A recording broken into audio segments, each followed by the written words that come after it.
Amazing, awesome, beautiful, and gorgeous people. My good name is Maureen, actress, and welcome to Maureen's Lifestyle. So, guys, if you are a returning subscriber, a lot of love from me to you guys. And if you're new here, subscribe and let's go. So, guys, as you can see on the title, it's about my extreme breastfeeding story, and it's one of my lowest moments.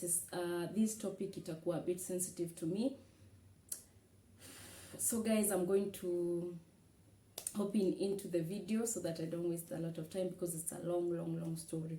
So guys, I'll start by saying, as I have mentioned on the previous video, there's something called abscess, and I didn't know that nipples crack. So when mine cracked, hapo ndio nilijua nipples crack. So I'm going to start by, we have different bodies and we have different breasts. So kuna the kawaida breast, which have a kawaida nipple that iko protruding na iko sawa. Kuna wengine we have flattened nipples na kuna wengine who have inverted nipples. Inverted nipples, it's a problem because itabidi daktari ni nipple imejificha huko ndani, imerudi huko ndani. Okay, so inafaa kuvutwa sana na daktari. There's the flattened nipples where you have the nipples but aziko protruding. You understand what I'm saying? And that was my case. So my baby needed to suck on it sana ili ajitole yeye mwenyewe. Okay? Then the funny thing is, I didn't know how to breastfeed. How did I not know how to breastfeed? Na ni kawaida as I thought. So, as I've mentioned and again on my pregnancy journey, it was a smooth pregnancy, a smooth delivery. So sikukaa sana kwa hosi. Nilingia like today, I slept, the following day nilikuwa nimetoka kwa hosi. So sikuonyeshwa how you breastfeed. For me, nilikuwa nampea tu the nipple, which sina you guys, but how you are supposed to breastfeed is where the nipple is, around the nipple kuna black. So you're supposed to give her everything. From unafaa kumuingiza kwa mdomo hiyo kutoka hiyo part ya black. So I used to give her the small nipple, which I do not have. So ikani damage sana. I cracked so extremely. Nili crack sana. So it was painful to breastfeed, very painful. So ili crack to the point that haiku crack, ilikuwa kidonda. Okay? So after I went home, my milk supply was awesome. My baby akaanza kunyonya as kawaida na akaanza kunyonya. So alinyonya vizuri for 2 months. 2 months or one month and a half, kitu kama hiyo. So that's when juu ya kuzoea kunyonya na the breast did not haiko imezoea hivyo, so ili crack, ikaanza kuwa painful. So painful. Huyo mtoto nakwambia alikuwa anaamka na lia because it's so painful. Na mjue if you have the kawaida nipple, mtoto wako atalach vizuri na atanyonya, na wengine hata they do not crack because the nipple is already there for the baby to, it's easy. Kuna wengine they crack a bit. Kuna sasa mimi mtoto anafaa kujitolea the nipple, so I cracked so much. It was so painful. Nilikuwa nauliza is breastfeeding this painful? Ananiambia let me see. Yours imecrack sana, mine ili crack but haikuwa kama. So nilikuwa nauliza what do you do? Naambiwa just breastfeed the baby itapona, and I followed that. So nikaanza ku breastfeed, but it was so painful. I have never, sijui kama itakuwa far-fetched, but I have never experienced. You imagine mtoto ananyonya the kidonda na yani there's a lot of pain. Miss you can experience a lot of pain kama hiyo, cause even the childbirth, you know, it's not the kidonda pain, si kama kukatwa na kisu. It is an ugly kind of pain ya kivyake, but si kama mtu anakunyonya kidonda. Do you know what I mean? Are you getting me? So guys, I was in a lot of pain. So I went to hospital. Nikajaribu kuvutwa the nipple, cause sasa mtoto akivuta it's painful. So how you unavuta the nipple is through a syringe. Pia that one was so painful. So nikaambiwa you just go home and breastfeed the baby, utakuwa sawa, and usikose ku breastfeed the baby itapona. So I went home. The pain started increasing, nikaanza kuona no, it's so uncomfortable for me. I went to another different hospital. So wakaniambia because this pain ni a lot and umecrack sana, si kawaida, yani umecrack kabisa, what you do, just take a break. Usi breastfeed for 1 week. So what you're going to do is you pump the milk, upe mtoto kwanza upone. So I said, oh, okay. I went home. For that 1 week nilikuwa na pump maziwa, nampea na pump, so zikaanza kukaa kama zinaenda kupona. The mistake I did, guys, is when I pump, ujue si mtoto ananyonya. So when I pump, haitoi maziwa, yani simalizi maziwa kama venye mtoto anaweza maliza maziwa. So and it's very advisable heri unyonyeshe mtoto cause atanyonya maziwa yote. So I had a lot of milk. Me when pumping simalizi maziwa. So maziwa kuwa mingi na mtoto amalizi na hanyonyi, sasa nikapata maziwa ikaanza kuganda, ikaanza kuform lumps. So I went to hospital, nikasema now niko na lumps, what do I do? So akaniambia ni kawaida. So what you do, you will utakuwa intangwaje with hot water na a cloth itatoka. So it's okay. Then remember the cracks ni kidonda, so my nipples are open to even bacteria. Ni open sana, na si ati ni kitu naweza funika na bandage or something, you know. So zilikuwa open to bacteria. So this is where abscess comes in. Abscess niliwaambia it is brought about by an open wound ya nipple. Ikiingiza bacteria, it forms abscess.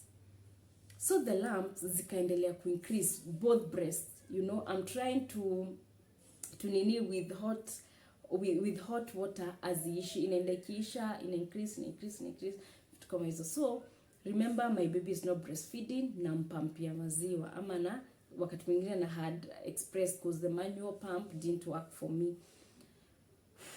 So one day nikipeleka mtoto clinic, nikawaelezea the condition that I'm in, niko na lumps, I don't know what to do about it. Some wakaniambia niendelee squeeze na hot water, yani maji moto naeka kwa cloth na sugua, nitaka kushoshora vitu kama ya.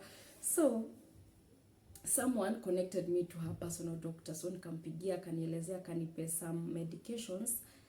Akaniambia if it's infection, after nimekupe hii dawa tutajua what's up, okay?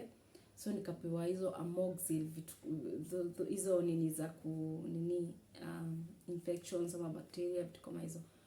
So 3 days after taking the meds, oh my god, things got worse. So I started kuwa na burning sensation, si kuwa na lala, zinawasha. Oh my god, the lumps start increasing, yani zinaanza kukua kubwa, si kuwa na lala, burning sensation. It was so painful. So I started googling, nikaanza kuangalia hizo symptoms. Hizo symptoms zinaniletea abscess. It's a condition, ni pus ziko, ni pus hizo lumps, ni pus zimejaa hapo, ni maziwa imeganda, you know. So I started asking that doctor, I'm googling, napata kitu inaitwa abscess. Inaweza kuwa ni abscess. Akaniambia inaweza kuwa ni abscess, that's why nilikupa hizo dawa, kama ni abscess, the pus or the lumps zitakuwa hizo dawa zitatuonyesha if it's abscess. So alinipea hizo dawa to fasten, if ni abscess niende nitolewe. So alinipigia, kaniambia if it's abscess utakuja tu tuitoe. Alright? So guys, nikagugu, nikaona abscess, it's a sac imejaa pus.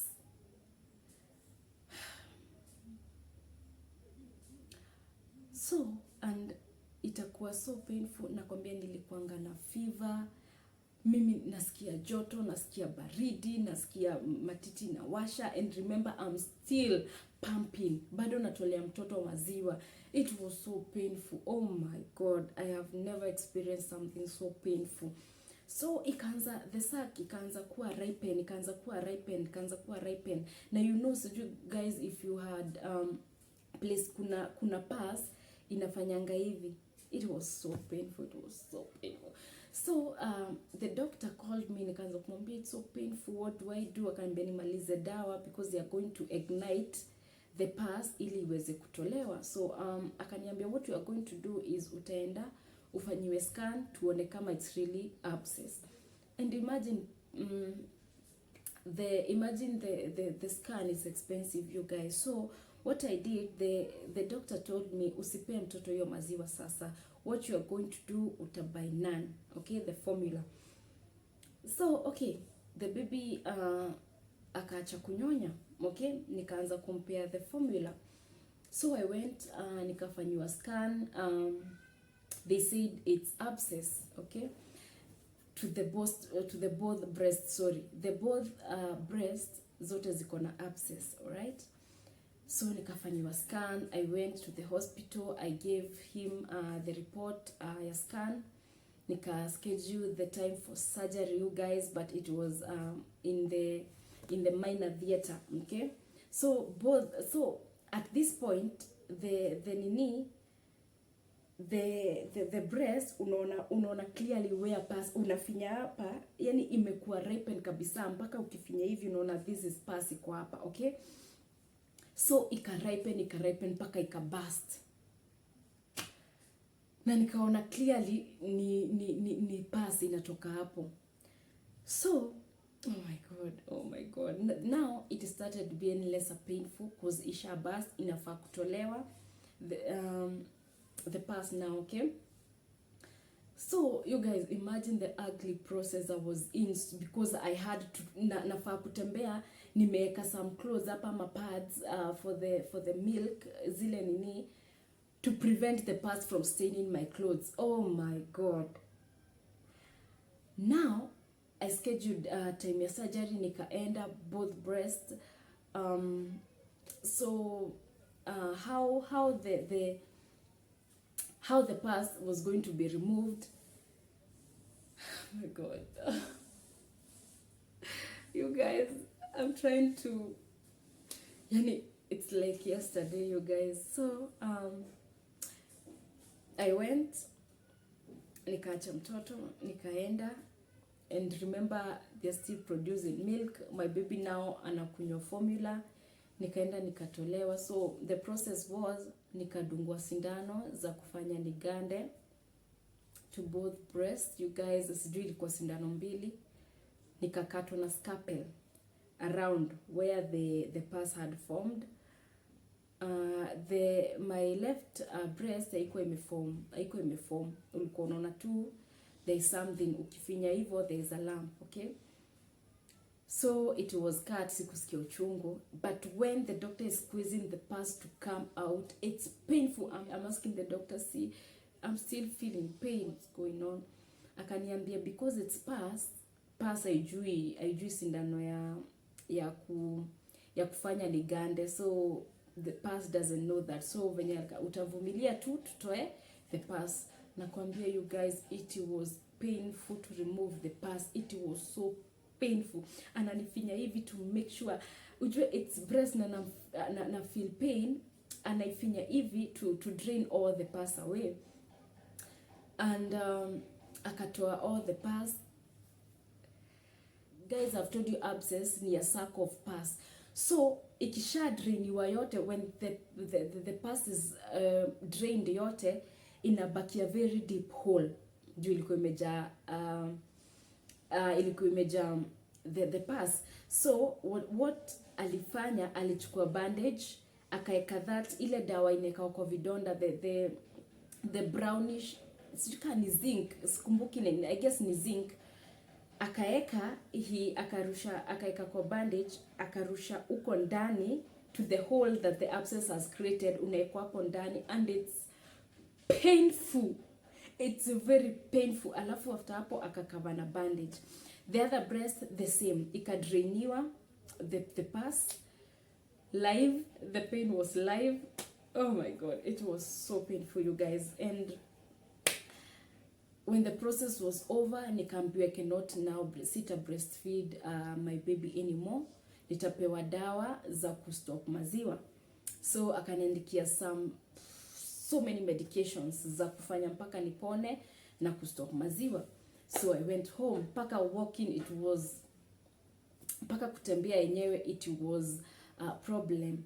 So I went home, started taking the meds, so aliniambia utakuwa ukienda kudressiwa wound. Imagine how you unajikatanga unaenda Wednesday, Monday, Wednesday and Friday to dress the wound.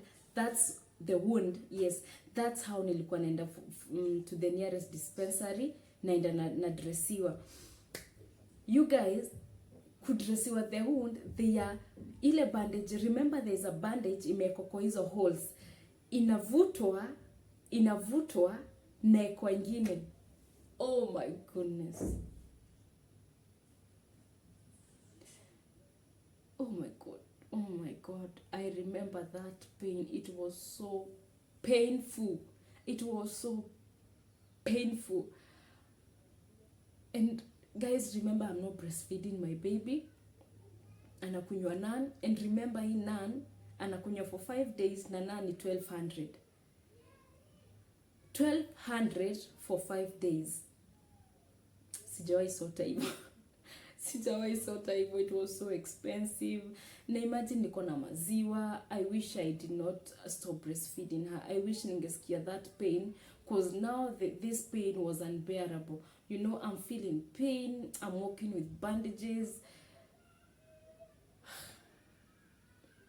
Paka nikaanza kujiuliza, oh my god, nimepata mtoto, but I'm going through something so painful.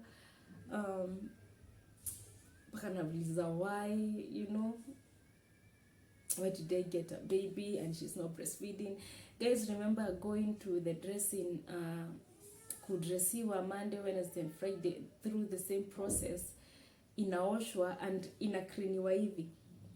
Inaoshwa. And do you know, guys, if you imagine the way that wound was being cleaned. Alikuwa anachukua bandage, anaeka ile maji ya hosi ya clean, anaingiza that bandage kwa hiyo hole na ni kidonda. Inaoshwa, inatolewa, naoshwa kama mara 3. Then hiyo inaekwa hiyo zinc, if correct me guys, I guess it's zinc, unaekwa hapo ndani, then the bandage inarudishwa hapo na fungwa.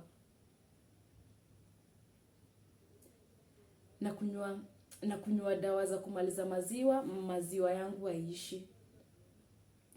So after maybe it was after 2 weeks nikaanza, then I thank God those people who were cleaning me walikuwa wanafanya a very good job, that nilianza kupona, ikaanza kufungana. So what inaanza kufungana from place the hole is, inaanza kufungana, inafungana, inaenda the kashimo kanaenda kakiwa narrowed down. So my left breast ikapona completely. The other one bado ilikuwa inapona. Then in the process ikienda kupona nikapata another lump hapa juu, which hiyo lump ilikuwa ni vile nilidhani ilitolewa the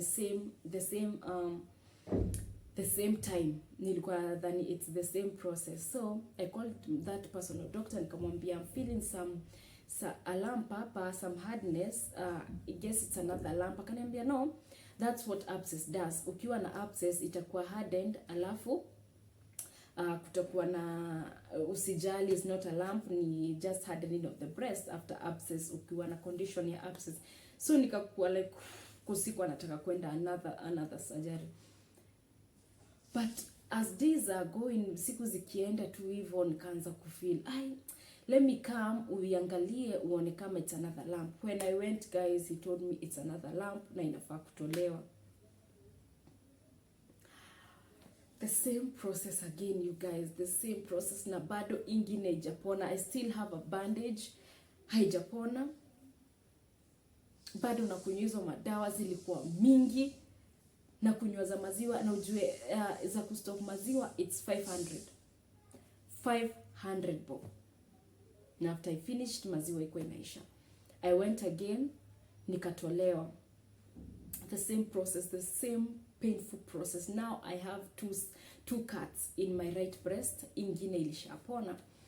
But people, my mom wanani encourage, wananiambia usijali, you are going, utanyonyesha tena. Waambia pana, daktari ameniambia the milk is contaminated, I will never breastfeed again.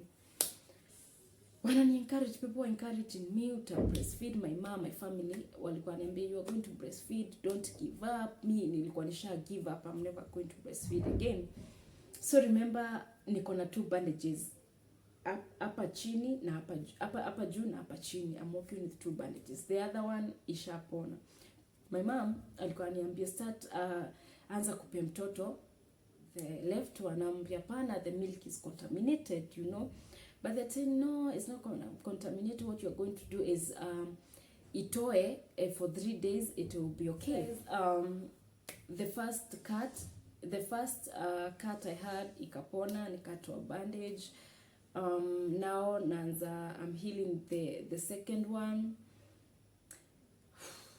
Guys, before the even second one healed, niliguza my breast, nikapata another lump. Do you know how you freak out, like una imagine the another process again, unaanza kuwa like. So I don't know what I was doing. I went nilienda kuguza hivi and I found another one, and when I looked at it, ilikuwa inakaa the first one, unaona there's pus. So I freaked out, tumbo yangu nikasikia hwa. Oh my god, another process, another cut. I was just so sick. Nilikuwa so devastated. I remember my baby is anakunywa the nan, so expensive. Alafu unaenda hosi, unaona yani guys, ni kama kiwete, unaona watu wakitembea, maybe that feeling, cause nilikuwa naona watoto wengine wakinyonyeshwa and my baby anyonyi, na feel so bad. And these processes, imagine guys, I went to 4 because now this is the third one isha detect, and hiyo time nilikuwa at my mom's place, so akaniambia niende to another doctor, nisiende to the other personal doctor. So I went to this mama, akaniambia nikamuelezea my story, akaniambia maziwa ijaisha, akaniambia ulipewa the wrong medication, cause the first time ulikatwa ulikuwa unafaa upewe medication yenye it will detect any other infection ama any other itoe yote. Then the reason why hizi abscess zinakuja zikirudi is because au malizi maziwa, bado kuna maziwa, bado maziwa imekaa hapo ainyonywi, you know. So what aliniambia atani drain the pus again, atanipe the right medication, na akaniuliza if you want to breastfeed again, kwa sababu hiyo dawa nilipewa nilikuwa nafaa kupewa another one. So I said, people are telling me I have to breastfeed and I'm feeling I can try, I want to breastfeed again. So akaniambia what you're going to do, tutamaliza maziwa but I'm going to give you medication yenye itamaliza this abscess, usiwaipata tena. So we went again to the process. Nikakaa, I lay down, akanidunga zile sindano za kufanya nigande, akanikata. So imagine akatwa na scalpel. She drained the pus again, akaika bandage, nikaenda dressings Monday, Wednesday and Friday. I was always in and out of hospital and I'm so sad. My baby anakunywa nan. So after the whole process nikapona, na I have never the abscess haijairudi tena, nilipewa the right medication. So for 3 months that's when nilikuwa naenda through in and out of the hospital. For 3 months my baby did not breastfeed. So but God is great that maziwa yangu haijawaisha. So nikaanza kumforce on the left before nipone completely on the right breast, nikaanza kumpe on the left breast.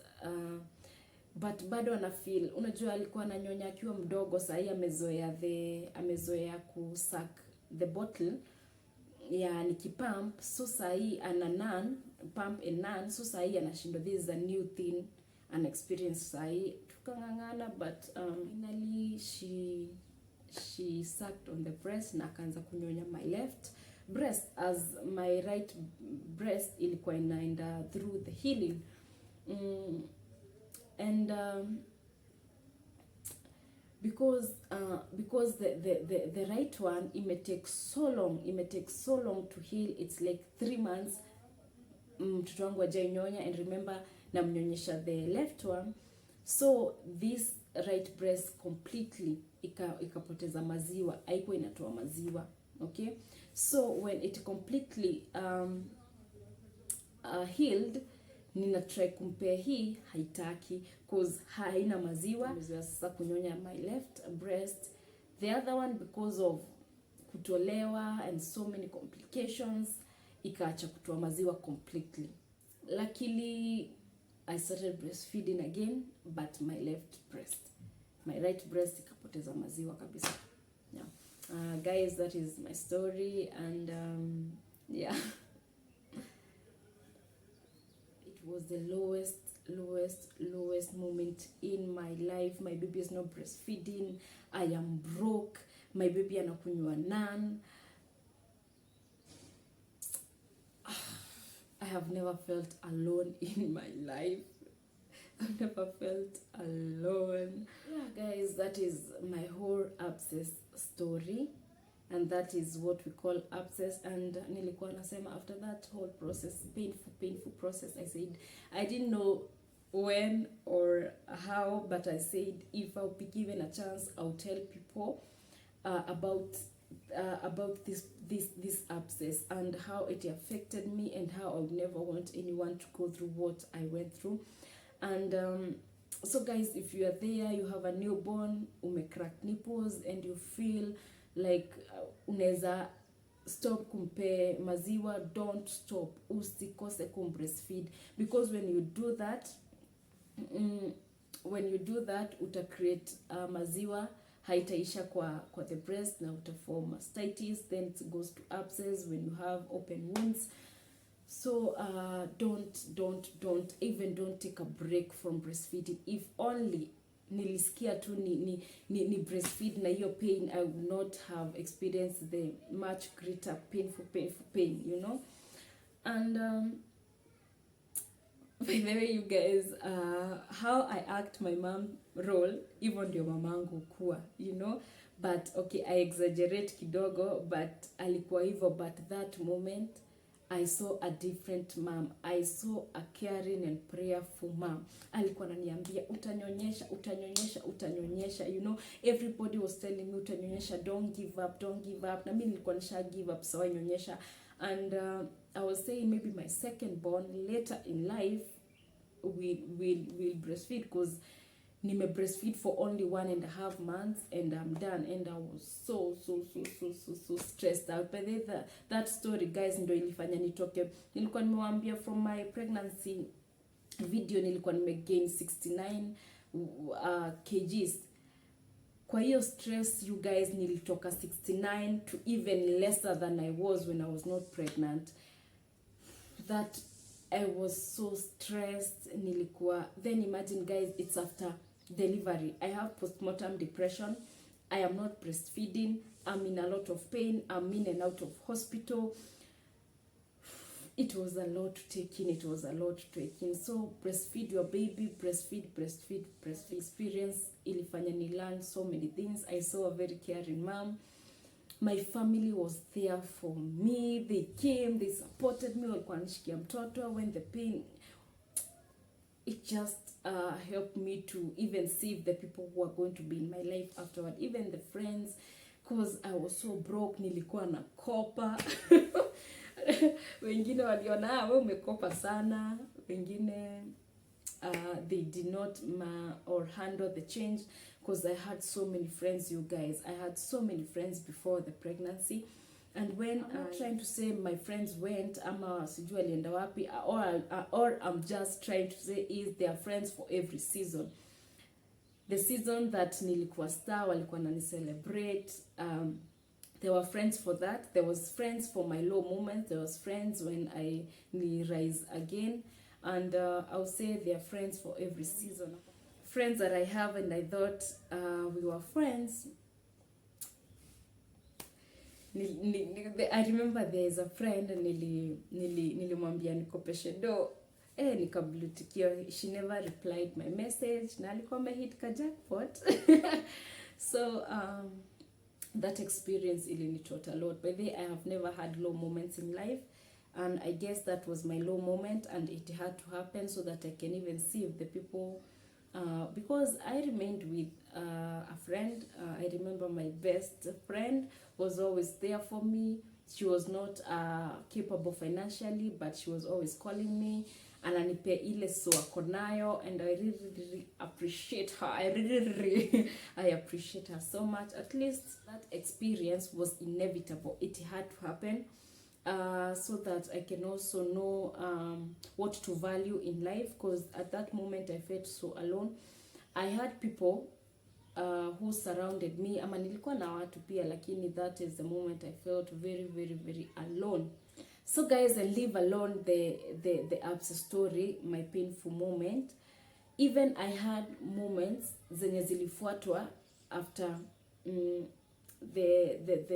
low moment that I have told you and I've shared. I had some low moments na zilifanya nijue and learn two things: family and friends, you know. And ilifanya ni learn that family will always be there for me. I saw another side of my family I didn't know, and I've said I saw another side of my mom that I didn't see. Ilifanya nijue family, east, west, north, south, home is always the best, and family will always got your back, you know. And I promised myself from that moment that my I will ride and die for my family. We fight, we block each other, we argue, we are not in good terms. Me and my mom are fighting, but they always come for me. Each time they have a low moment, I'll always be there. Low moments inafanyanga you save the people you are going to take in the next journey. For me, even friends, nilijua. So guys, appreciate your high moments and also appreciate your low moments. Low moments ndo zitakuonyesha who is your life, who is going to stick in your life, who is not in your life, who is in your life only for the better season, and the worst season, they are nowhere to be found. Anyway guys, that is my extreme painful breastfeeding story, all about abscess. Do not stop at any moment to not breastfeed your baby.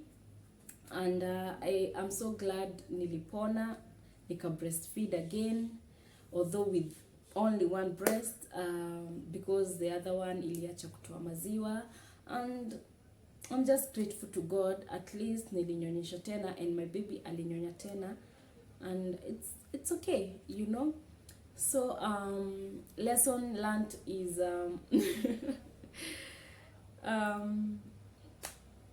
it's okay. We just embrace our stories, so we share them to inspire others.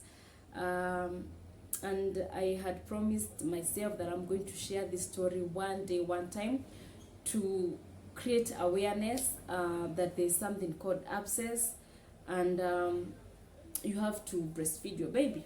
Alright, so guys, thank you so much for watching this video. Subscribe, share the video, like, comment. It will mean a lot to me. Thank you so much guys. Let's meet in the next video. Bye.